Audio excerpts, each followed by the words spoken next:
தேவன் நம்முடைய வாழ்க்கையில் ஒன்று செய்கிறார் தெரியுமா? அவர் செய்ய காரணம் என்ன தெரியுமா? அது நம்ம இடத்துல இல்லை என்பது அவருக்கு நல்லா தெரியும்.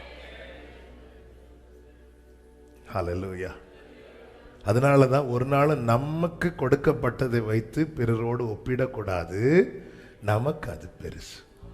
ஆண்டவர், எனக்கு நீங்க செய்தது, எனக்கு கொடுக்கப்பட்டதெல்லாம் பெருசு ஆண்டவரே. ஹல்லேலூயா. வீடு இல்லை, கஷ்டப்பட்டு ஒரு சின்ன வீடா தான் இருக்கும். ஒரு ரூம் வச்சு, ஒரு பெட்ரூம், ஒரு கிச்சன், அவ்வளவுதான் கட்ட முடியும். ஆனா அது சொந்தமா ஒருத்தங்க கட்டி அதை பிரதிஷ்டை பண்ணும்போது 3 மாடி வீடு கட்டினவங்க முகத்துல இருக்கிற சந்தோஷத்தை விட எங்க முகத்துல சந்தோஷத்தை பார்க்க முடியும். வர்றவங்க வந்து நல்லா சாப்பிட்டுட்டு, இதெல்லாம் ரொம்ப சின்னதா இருக்கு, இதுல எத்தனை பேர் தான் இருக்க முடியும்? நார்த்ல அம்பாலாங்கிற இடத்துல ஊழியத்துக்கு கிருபையினால போயிருந்தேன். அப்போ ஒரு ஃபேமிலிக்கு வந்து நான் தங்கியிருந்த ரூம்ல வந்து ஒருத்தங்க டெய்லி மார்னிங் ஈவினிங் எனக்கு டீ கொண்டு வந்து கொடுப்பாங்க. அப்போ அவங்க வந்து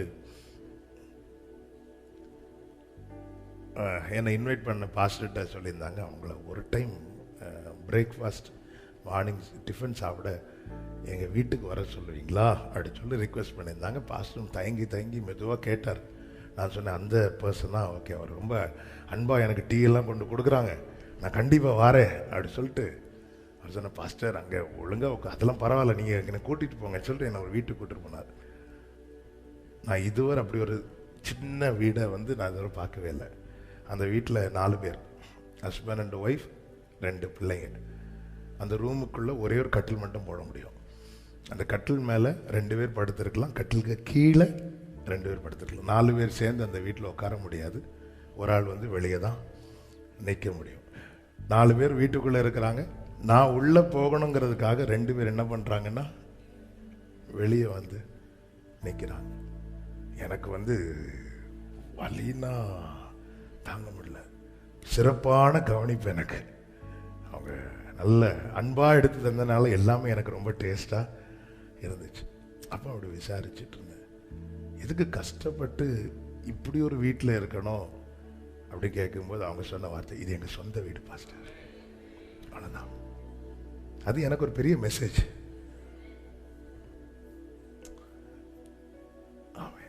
தேவன் தரத அவங்க வந்து அது எவ்வளவு சந்தோஷமா சொல்றாங்க தெரியுமா?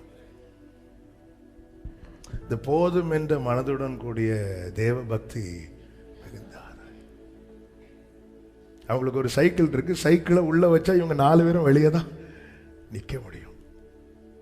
அவங்க ஒரே வார்த்தை, இது எங்க சொந்த வீடு பாஸ்டர். அவ்வளவுதான். கர்த்தர் உங்களை ஆசீர்வதிப்பார் சொல்லி பிளஸ் பண்ணிட்டு, இது எனக்கு பெருசு. அவனை கூப்பிட்டு கேட்கலாமா, டேய் உனக்கு அவர் என்ன காரியம் செய்தார்? கர்த்தர் எனக்கு பெரிய காரியத்தை செய்தார்.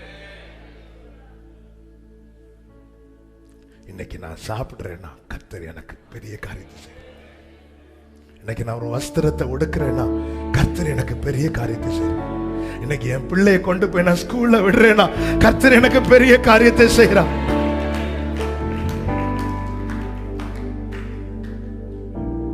மேல் நீர் வைத்த இம்மட்டும் என்னை ஒன்றுமில்லா என் நிலை கண்டு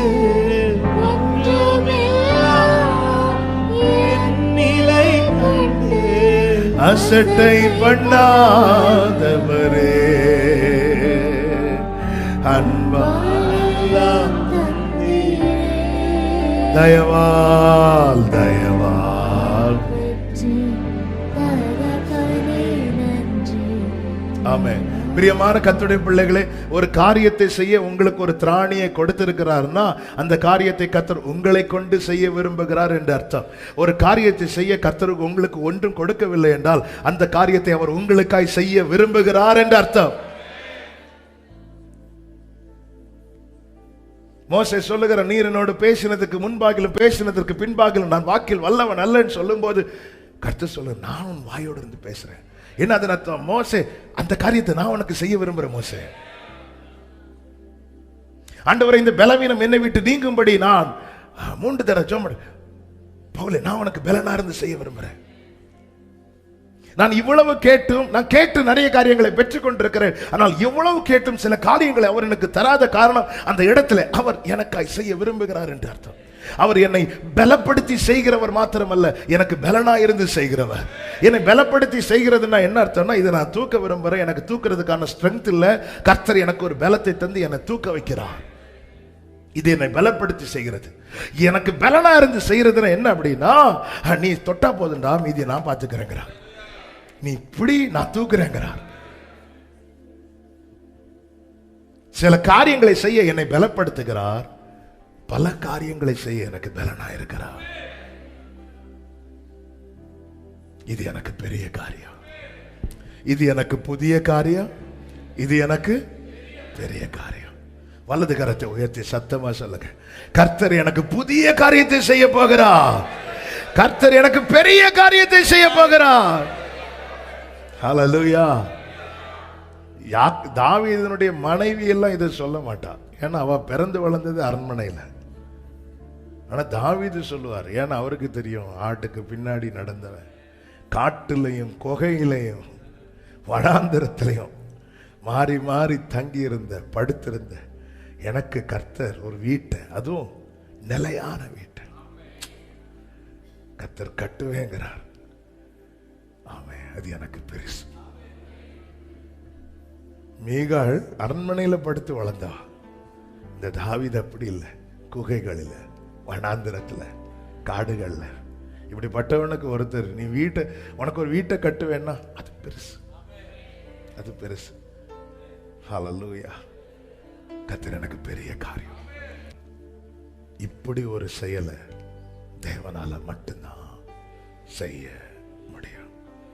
தேவனால் மட்டுமே செய்யக்கூடிய காரியம். அதனாலதான் அதனுடைய 22வது வசனம், பின்பு அவர் பெத்சாயிதா ஊருக்கு வந்தார். அப்பொழுது ஒரு குருடனை அவரிடத்தில் கொண்டு வந்து அவனை தொடும்படி அவரை வேண்டிக் கொண்டார்கள். அவரிடத்திலே கொண்டு வந்து அவரை வேண்டிக் கொண்டார்கள். தேவனால் மட்டும்தான் இந்த காரியத்தை செய்ய முடியும் தெரிஞ்சிட்டுனா, அந்த காரியத்தை மனுஷன்கிட்ட கொண்டு போய் மனிதனிடத்துல வேண்டிக் கொள்வதனால ஒரு பிரயோஜனம் கிடையாது. இந்த காரியத்தை தேவனால மட்டும்தான் செய்ய முடியும் தெரியுதுன்னா, அந்த காரியத்தை தேவனிடத்துல கொண்டு போய் தேவனை நோக்கி வேண்டிக் கொள்ளுங்கள். அவர் உங்கள் கண்கள் காணும்படி கிருபை செய்வார். அந்த 4 வாலிபர்கள் ஒரு திமிர்வாதக்காரனை சுமந்து கொண்டு இயேசுவினிடத்துல வந்தார்கள். கூட்டம் ஜாஸ்தியா இருக்குன்னு திரும்பி போகல, திரும்பி போய் இன்னொரு ஹாஸ்பிட்டலுக்கு போகும், அப்படி இல்லை. ஏன்னா இது அவரால் மட்டும்தான் செய்ய முடியும். அதனால அவரிடத்துல கொண்டு வந்தார்கள். ஒரு கானானிய ஸ்திரீ தன் மகள் போராட்ட பிடியில் இருக்கிறாள். மத்தேயு 15 இருக்கிறது. புறப்பட்டு வருகிறாள், தாவீதின் குமாரன் இயேசுவே இறங்கும் என்று. அவர் ஒரு பிரதியுத்தரமாய் ஒன்று சொல்லாம போயிட்டே இருக்கிறார். உடனே அவ திரும்பி போகல, ஏன்னா அவளுக்கு தெரியும் இது இவருக்கு மட்டும்தான் செய்ய முடியும். அந்த இடத்துல அவ பிரஸ்டீஜ் பார்க்கல, எதையுமே பார்க்கல, தொடர்ந்துட்டே வரா. ஏன்னா இந்த காரியம் இன்னாரால மட்டும்தான் நடக்கும்னு தெரிஞ்சுட்டா, அந்த ஆளுக்கு முன்னாடி எவ்வளவு நம்ம தாழ்ந்து போவோம். எத்தனை உலக காரியங்களுக்காக, எத்தனை மனிதர்களுக்கு முன்பாக அப்படி செய்கிறோம். நம்முடைய வாழ்க்கையில ஒரு நன்மையை காணணும்னா தேவன் நினைத்தால் மட்டும்தான் முடியும் தெரிஞ்சதுக்கு அப்புறம் நம்ம அவருக்கு முன்பாக நம்மை தாழ்த்தாமல், அவரிடத்தில் கொண்டு வராமல், அவரை நோக்கி செபிக்காமல் நாம் இருப்போமான்றால் நம்ம என்னவென்று சொல்வது? ஒரு காரியம் இன்னார் நினைச்சா நடக்கும்னு தெரிஞ்சிட்டுனா, அந்த ஆளுக்கு ப்ளீஸ் பண்றதுல இருந்து என்னெல்லாமோ மனிதர்கள் செய்யறாங்க. தேவ பிள்ளைகளே, நமக்கு ஒத்தாசை எங்க இருந்துங்க வருகிறது? நமக்கு சகாயம் எதிலே இருக்கிறது? ஒரு தேவ பிள்ளை இதை அறிந்து கொள்ள வேண்டும், இதை புரிந்து கொள்ள வேண்டும். நான் இப்படி சொல்ல விரும்புகிறேன், ஆண்டவரை எவ்வளவு ப்ளீஸ் பண்ண முடியுமோ அப்படி ப்ளீஸ் பண்ணுங்க. மாயையை வைத்து அவரை ப்ளீஸ் பண்ண முடியாது, தாழ்மையை வைத்து ப்ளீஸ் பண்ண முடியும். ஹல்லேலூயா.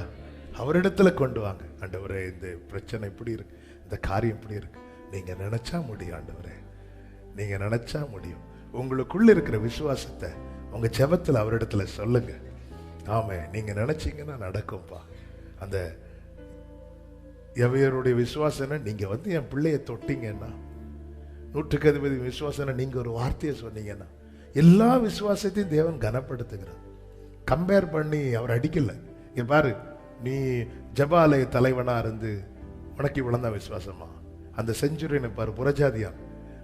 அவன் ஜபாலய தலைவன் கிடையாது, அவன் அரசாங்க வேலை செய்கிறவன். அவனுடைய விசுவாசத்தை பாரு.